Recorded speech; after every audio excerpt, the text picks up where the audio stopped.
this is part two of my experience with the Freestyle Libre 3. As I mentioned in my previous video, I bought it in Europe, in Germany. So I'm using a German application to actually make it work. I explained all of this in my previous video. Now, as of this is the last few hours of the sensor on my arm. It shows like 3 hours left until sensors expires, so I am about to change it. But I want to give you a little bit of a story here with this sensor.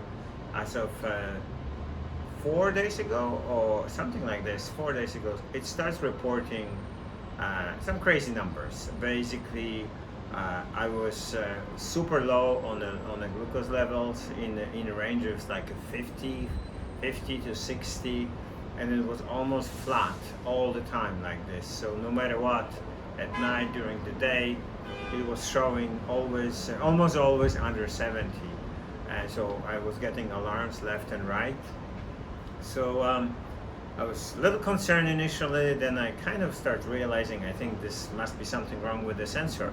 And I actually did call Abott and support for Libre 3, and I talked to a person and I explained what's happening. And it was very professional, very nice, very helpful conversation, so no complaints there. And they said they will be sending me actually a new replacement sensor for this one. However, because this is the tricky part, because I bought this sensors originally in Germany and I'm running a German version of the application, which is still all in English. However, it's like a German specific, for German country specific, I guess. Again, I'm confused with this, why is that way?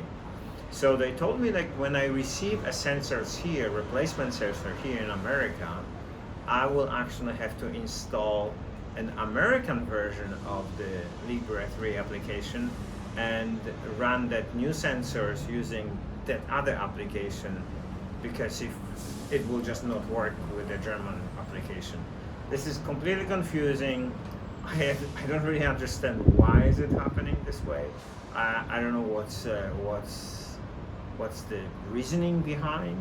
To me, the software, it's a software. It should run in no matter what country, unless they are just trying to limit usability of the sensor, which is bought in Europe, that cannot be used in America, and vice versa.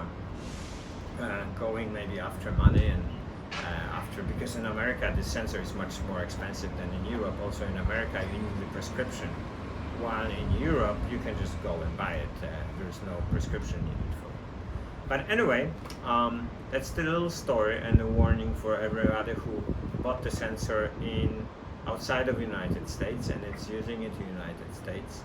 And if anything goes wrong with the sensors and you get the replacement sensor, you will have to actually start using an American version of the applications to make the sensor register and activate. Anyway, this is my German sensor, so I am actually gonna be replacing this one. So I'm gonna open this guy here. Sensor. I'm sure many of you guys saw this. It's just like this in the applicator, and I'm going to install it right on the same arm. So I was having a little bit debate, and I was trying to research it because Abott or Libre, Freestyle Libre 3, when I look at their recommendations, they saying alternate the arms. So like when I'm running it on this one, then next time I should be running on this one, or having installed on that one. I have a problem with this in that sense that my right arm is my dominant arm, and I use it much more. So I'm a little worried that if I have it on my right arm, I have more chances of having some kind of accident and have the sensor falling off. But so I decided to install it on my left arm, just next to the old one. And then I removed the old one.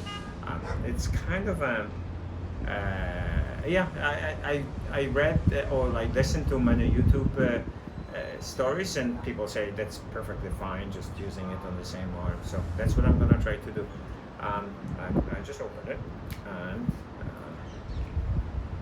if you're scared of needles, never look inside. It's pretty darn scary looking needle inside.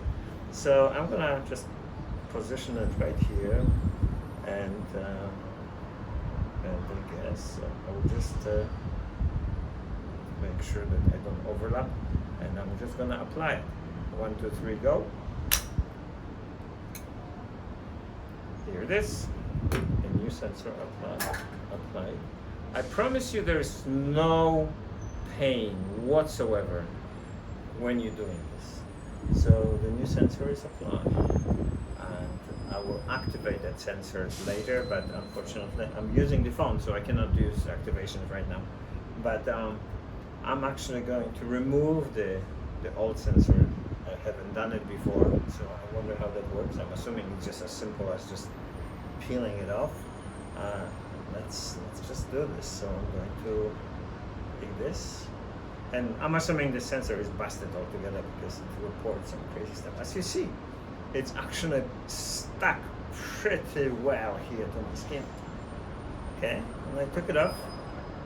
Yeah, a little bit of a needle here, and a little bit of a blood here on my. I see a little bit of a kind of almost like a inflammation, little red spot. I'm gonna clean it with the alcohol swab afterwards, but definitely I didn't expect it. I thought it's gonna be completely not visible, but it is definitely some redness around it, so I'm going to clean it. Anyway, that's how it goes. The replacement, the old sensor is right here. You know, I never had any issue with this sensor. It really held well to my skin. As you saw, I actually had to force it to take it off, but yeah, so this is the old sensor. I will see if actually my reading of glucose will go back to normal, because on the old one it was completely wacky. So this one hopefully will be good, and I'm looking forward to actually see how it is.